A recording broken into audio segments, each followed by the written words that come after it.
আসসালামু আলাইকুম রাহমাতুল্লাহ। ভোরবেলাতে আমরা যাচ্ছি ধানের খড়গুলো আনার জন্য। আমাদের আবাদি ধানের খড়গুলো শুকানো এবং পাল্লা দেওয়া শেষ। আরো 4 বিঘা জমির খড় আমরা কিনেছি, সেগুলো এখন আনতে যাচ্ছি। সকালবেলার পরিবেশটা দেখেই মনে হচ্ছে যে আজকের দিনটা খুবই ভালো যাবে ইনশাল্লাহ। যেহেতু কাঁচা খড় কিনা হয়েছে তাই এগুলো শুকাতে হবে। আমাদের একটা ভাঙাচোরা ভ্যান গাড়ি আছে, যার মাধ্যমেই আমরা খামারের টুকটাক ভারী কাজগুলো করে থাকি। তো এই ভ্যানের মাধ্যমে আমরা কাঁচা ঘরগুলো নিয়ে আসবো। যেহেতু ধানি জমিগুলো এখন বর্তমানে পানি দিয়ে ভরে আছে, তাই খড়গুলো আমাদেরকে রাস্তাতে শুকাতে হবে। রাস্তা দিয়ে যেহেতু অনেক গাড়ি ঘোড়া চলাচল করে, তাই খড়গুলো পাতলা করে দিতে হচ্ছে।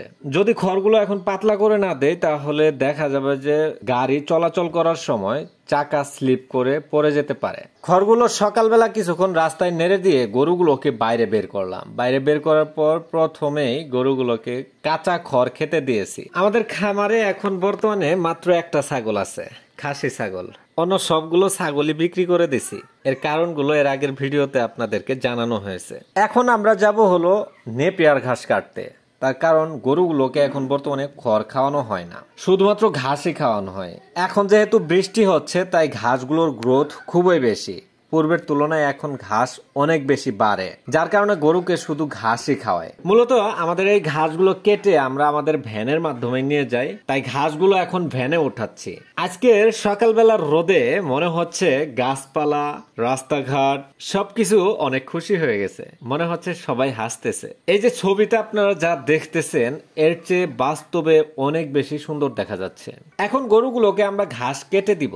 ঘাসগুলো দ্রুত বড় হয়, এর সাথে সাথে ঘাসগুলোর গোড়ার দিকের কাণ্ডগুলো কিন্তু খুবই বেশি শক্ত হয়ে যায়, যার কারণে এই গোড়ার দিকের শক্ত অংশগুলো ছোট ছোট করে কুচি কুচি করে কেটে দিতে হয়। নিচের অংশটা যদি ছোট করে কেটে দেয় আর উপরের ঘাসগুলো যদি বড় করে দেয়, তাহলে দেখা যায় যে বড় ঘাসগুলো আগে খেয়ে ফেলে, ছোটগুলো পরে খেতে চায় না। যার কারণে ঘাসের গোড়ার দিকে এবং উপরের পাতাগুলো সবগুলোই ছোট ছোট করে কুচি কুচি করে কেটে দিতে হয়। এইভাবে যদি আমরা ছোট করে ঘাস কেটে দেই, তাহলে ঘাস একটুও নষ্ট করে না, সবগুলো ঘাসই গরু খেয়ে ফেলে। বাইরে গরু আছে 4টা, আরো একটা গরু আছে যেটা আমরা ঘরে রেখেছি। তার কারণ ওই গরুটার লাম্পি স্কিন ডিজিজ হয়েছিল। লাম্পি স্কিন ডিজিজ হওয়ার যে জায়গাটা, যে গুটিগুলো হয়েছিল, ওই গুটিগুলো এখন শুকে যাচ্ছে এবং উপরে থেকে ঝরে যাচ্ছে। যে জায়গাগুলোতে গরুর জিভা যায়, এই জায়গা পর্যন্ত ওর জিভা নিয়ে গিয়ে চাটার চেষ্টা করে, যার কারণে সেখানে রক্ত বের হয় এবং মাছি ধরে। তো তাই গরুটাকে বাইরে বেশিক্ষণ রাখা যায় না। সকালবেলা হালকা রোদের সময় একটু গরুটা বাইরে বের করে 5-10 মিনিট বাইরে রেখে আবারও ঘরে রাখতে হয়।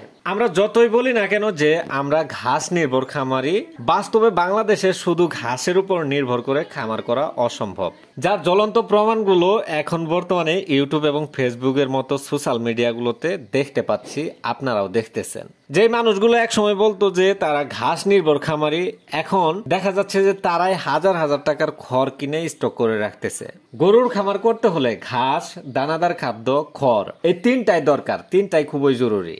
তার কারণ পরিবেশ সবসময় কিন্তু অনুকূলে থাকে না। প্রতিকূল পরিবেশের সময় আপনাকে স্টক করা খাদ্যগুলোই খাওয়াতে হবে। তাই গরুর খামার করতে হলে অবশ্যই সিজনের সময়ে খড় স্টক করে রাখতে হবে। এখন একটা কথা বলি, এই যে এখন যারা ভিডিওটা দেখতেছেন, আপনাদের মধ্যে প্রায় 97% মানুষ এখনো চ্যানেলটা সাবস্ক্রাইব করেন নাই। তাই ভালো মানুষের মতো এখনই চ্যানেলটা সাবস্ক্রাইব করেন, লাইক করেন, আর কেমন লাগে ভিডিও সেটা অবশ্যই কমেন্ট করে জানাবেন। আসসালামু আলাইকুম ওয়া রাহমাতুল্লাহ।